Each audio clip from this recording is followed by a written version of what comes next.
प्रेम से बोलिए श्री गौ मैया की जय। जरूर लिखिएगा कमेंट बॉक्स में। चलिए चर्चा करते हैं आज एक महत्वपूर्ण विषय पर। चर्चा करते हैं आपके जीवन में सुखों की। चर्चा करते हैं 12 वर्षों के बाद एक ऐसे अद्भुत समय की जो 12 वर्षों के बाद में आपके जीवन पर पुनः वापस आ रहा है। एक एक बात की चर्चा हम विस्तार पूर्वक अच्छी तरीके से अपने वृश्चिक राशि के दर्शकों के लिए इस प्रोग्राम में करने जा रहे हैं। चलिए, ये प्रोग्राम आपके लगन पर आधारित है, आपकी चंद्र राशि पर आधारित है। ये आपकी जन्म कुंडली नहीं है, यह ग्रह गोचर है, नक्षत्रों पर आधारित है। किसी पर इसका प्रभाव ज़्यादा हो सकता है, किसी पर कम हो सकता है, इसलिए हाथ जोड़कर निवेदन है गलत कमेंट ना करें। चलिए, सबसे पहले चर्चा यहाँ पर इस बात की करने जा रहे हैं हम कि देवगुरु बृहस्पति आपके भाग्य स्थान, आपके नवम भाव, अर्थात समझिएगा अब आप लोगों की होने वाली है बल्ले बल्ले। जो 12 वर्ष पहले जो आपके जीवन पर चल रहा था, जो खुशियां थीं, जो 12 वर्ष पहले जो आपके लाइफ पे घटनाएं घटित हुई, अच्छे शुभ परिणाम, आपको शुभ फल प्राप्त हुए, वो पुनः रिपीट होने वाले हैं फिर से। चलिए चर्चा करते हैं। गुरुवार के दिन हमारा दरबार लगता है। अगर आप हमारे दरबार में आना चाहें तो हमारे दरबार में आकर आप एक नहीं जितनी भी कुंडलियों का विश्लेषण है फ्री होगा। गुरु जी का हमारे जो है समाधि है, समाधि पर जो भी आपकी इच्छा है, मन से जो भी आप उनसे मांगेंगे वो अवश्य ही आपको प्राप्त होगा। उसी के साथ ही साथ अगर आप घर बैठे अपनी जन्म कुंडली पर परामर्श विश्लेषण करवाना चाहें तो उसके लिए आपको अपॉइंटमेंट लेना होगा। राम कथा, श्रीमद् भागवत कथा या अन्य किसी कार्यक्रम के लिए आप हमें अपने यहाँ बुलाना चाहते हैं तो आप हमारे दिए गए नंबर पर संपर्क करके आप अपने यहाँ भी हमें बुला सकते हैं। हमारा पता जो है, हमें व्हाट्सएप पर संपर्क करिएगा, हमारा पता आपको मिल जाएगा। चलिए चर्चा करते हैं। सबसे पहले यहाँ पर जो हम चर्चा करने वाले हैं आप लोगों के लिए हैं, देखिए आपके नवम भाव, आपके भाग्य स्थान पर 12 वर्षों से आपको भाग्य का साथ नहीं प्राप्त हो रहा था, आपको भाग्य का साथ नहीं मिल रहा था, भाग्य में आपके वृद्धि नहीं हो पा रही थी। भाग्य मतलब भाग्य आपका एक जगह पर खड़ा हुआ था, रुका हुआ था और आप भाग्य से बहुत आगे जा रहे थे, भाग्य से आप बहुत पीछे जा रहे थे और आपको भाग्य का साथ ही नहीं मिल पा रहा था। तो संभवतः ही आपको भाग्य का साथ उत्तम अच्छा प्राप्त होता हुआ अब नजर आएगा। सबसे पहले क्या होगा कि भाग्य का साथ आपको अच्छा मिलेगा। कहते हैं ना, किस्मत जिसकी साथ में होती है ना, उसके फिर चुटकियों में कार्य पूर्ण हो जाते हैं। जिसका भाग्य साथ में होता है, जिसका लक साथ में होता है। बहुत सारे लोग देखे होंगे आपने कि बहुत मेहनत करते हैं, सब कुछ करते हैं, तब भी उनको कुछ प्राप्त नहीं होता है। और बहुत सारे लोग ऐसे देखे होंगे जो बिना मेहनत किए हुए ही सब कुछ प्राप्त कर लेते हैं। तो यहाँ पर वही आपके साथ होने वाला है कि मेहनत कम करनी पड़ेगी और सफलता अच्छी प्राप्त होगी। मैं ये नहीं कहता हूँ कि मेहनत करना ही छोड़ दें। देखिए, इंसान हार मानने से नहीं है, जब आप सोते हैं और सोकर उठते नहीं हैं तो वो एक हार की बहुत बड़ी चुनौती, फिर आप हारे ही आप हैं। तो यहाँ पर मेहनत तो देखिए, कर्म तो करना ही करना है। हम अपना कर्म कर रहे हैं, आप अपना कर्म जब करेंगे तभी आपको फल प्राप्त होगा। लेकिन यहाँ पर अभी तक क्या था कि आप कर्म भी कर रहे थे, मेहनत भी कर रहे थे, प्रयास भी कर रहे थे, प्रयत्न भी कर रहे थे, लेकिन कुछ प्राप्त नहीं हो पा रहा था।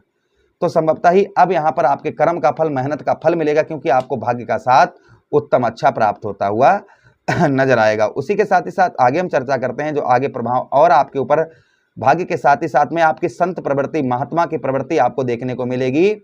जो अभी तक आप नास्तिक थे कि हाँ भगवान नहीं होते या पूजा पाठ से कुछ नहीं होता है, तो आपकी अपने आप रुचि जो है वो धार्मिक चीजों के लिए अपने आप जो है इच्छा आपकी उस तरफ जाएगी। उसी के साथ ही साथ पिता का आपको भरपूर सहयोग प्राप्त होगा। धार्मिक यात्राएं, ये सब प्रभाव कब से होगा? 2 जून से। ध्यान दीजिएगा, 2 जून से।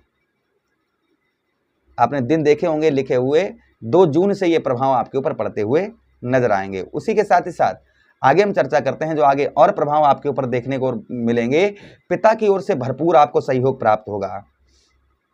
पिता की ओर से आपको उत्तम अच्छी हेल्प भी प्राप्त होगी। और अगर आप अपने पिता का ही व्यवसाय करते हैं तो काफी उत्तम, काफी अच्छा चलता हुआ इस बीच में नजर आएगा। उसी के साथ ही साथ आगे हम चर्चा करते हैं जो आगे और प्रभाव आपके ऊपर देखने को मिलेगा। देखिए, ज्योतिष शास्त्र में स्पष्ट वर्णन आया है कि जहां पर देवगुरु बृहस्पति बैठते हैं वो भाव गंगा मैया की जल की तरह पवित्र हो जाता है। और जहां पर देवगुरु बृहस्पति की दृष्टि पड़ती है वो भी भाव गंगा मैया की जल की तरह पवित्र हो जाता है। तो देवगुरु बृहस्पति के पास में दृष्टियां हैं, पंचम दृष्टि है, सप्तम दृष्टि है और नवम दृष्टि है। ये 3 दृष्टियां देवगुरु बृहस्पति के पास में हैं।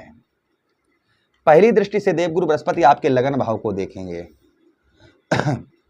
यश की प्राप्ति होगी। यश मीन्स मान सम्मान, आपको समाज के अंतर्गत, जनता के अंतर्गत, व्यवसाय के अंतर्गत, घर के अंतर्गत हर जगह आपको मान सम्मान जो है वह प्राप्त होता हुआ नजर आएगा। जो मान सम्मान आपको नहीं प्राप्त हो रहा था, मान सम्मान आपको नहीं मिल पा रहा था, वह मान सम्मान आपको प्राप्त होता हुआ उत्तम अच्छा नजर आएगा। उसी के साथ ही साथ दुख, क्योंकि सुख और दुख का ये आपका लगन भाव सुख और दुख का होता है, तो हमेशा ही आपके नसीब में दुख ही दुख आ रहा था, तो संभवतः ही इस बार पासा पलटेगा और सुखों में आपके वृद्धि होती हुई नजर आएगी। जो आपके सुखों में वृद्धि नहीं हो पा रही थी, वहां आपके सुखों में वृद्धि होती हुई नजर आएगी। ये प्रभाव और आपके ऊपर संभवतः ही आपको देखने को मिलेगा।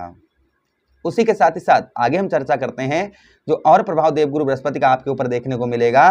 हेल्थ से संबंधित अर्थात स्वास्थ्य से संबंधित आपकी परेशानियां चल रही थी, वो आपकी संभवतः ही दूर होती हुई इस बीच में नजर आएंगी। यानी हेल्थ से रिलेटेड आप बहुत ज़्यादा कष्ट, बहुत ज़्यादा परेशानियां आपको चल रही थी, हेल्थ आपकी बहुत ज़्यादा खराब चल रही थी, तो हेल्थ में आपके संभवतः ही सुधार होता हुआ इस बीच में नजर आएगा। ये भी प्रभाव आपके ऊपर संभवतः ही और आपको देखने को मिलेगा। उसी के साथ ही साथ आगे हम चर्चा करते हैं जो आगे और प्रभाव आपको देखने को मिलेगा आपको देवगुरु बृहस्पति का अगली दृष्टि से। अगली दृष्टि देवगुरु बृहस्पति की कौन से भाव पर आपके पड़ेगी, ध्यान से देखिएगा।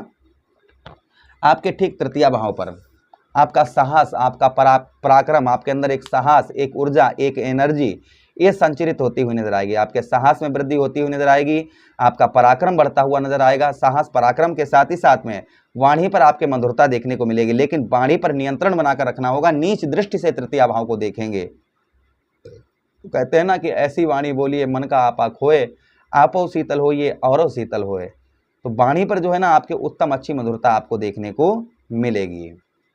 उसी के साथ ही साथ में अगली दृष्टि से आपके पंचम भाव को देखेंगे, जिससे आपकी लव लाइफ अर्थात शादी से पहले आप प्रेम करते हैं ना, जो आ रही परेशानियां, लड़ाई झगड़े, ये आपके दूर होते हुए नजर आएंगे। उसी के साथ ही साथ बुद्धि अच्छी कार्य करेगी। अभी तक आप कंफ्यूज चल रहे हैं, क्या हम करें क्या ना करें, क्या करने से क्या होगा, कैसे क्या होगा, ये आपका चल रहा था, तो संभवतः ही बुद्धि आपकी अच्छी कार्य करेगी। और देखिए संतान के कारक ही देवगुरु बृहस्पति हैं, तो संतान का भी सुख उत्तम अच्छा प्राप्त होता हुआ नजर आएगा। उसी के साथ ही साथ घर में आपके मांगलिक कार्य काफी लंबे समय से नहीं हो पा रहे थे, जैसे किसी का विवाह या पूजा पाठ, भागवत कथा या अन्य कोई कार्यक्रम, तो वह संभवतः ही आपके होते हुए नजर आएंगे। पेट से संबंधित हो रही परेशानियां, एसिडिटी, गैस, इन चीजों की शिकायत भी संभवतः ही दूर होती हुई नजर आएगी। तो ये प्रभाव देवगुरु बृहस्पति के किसी पर ज्यादा हो सकते हैं, किसी पर कम हो सकते हैं। जिस प्रकार से आपकी कुंडली में देवगुरु बृहस्पति की स्थिति होगी, वैसा ही प्रभाव संभवतः ही आपके ऊपर पड़ता हुआ नजर आएगा। आशा कर रहे हैं मेरे समझाने का अगर तरीका आप लोगों को अच्छा लगा हो तो प्लीज लाइक जरूर कर दीजिएगा, चैनल को सब्सक्राइब कर लीजिएगा, यह प्रोग्राम अपने मित्र यारों के पास शेयर कर दीजिए, आदेश दीजिएगा किसी अन्य प्रोग्राम में पुनः भेंट करेंगे। तब तक के लिए राधे राधे, हरे।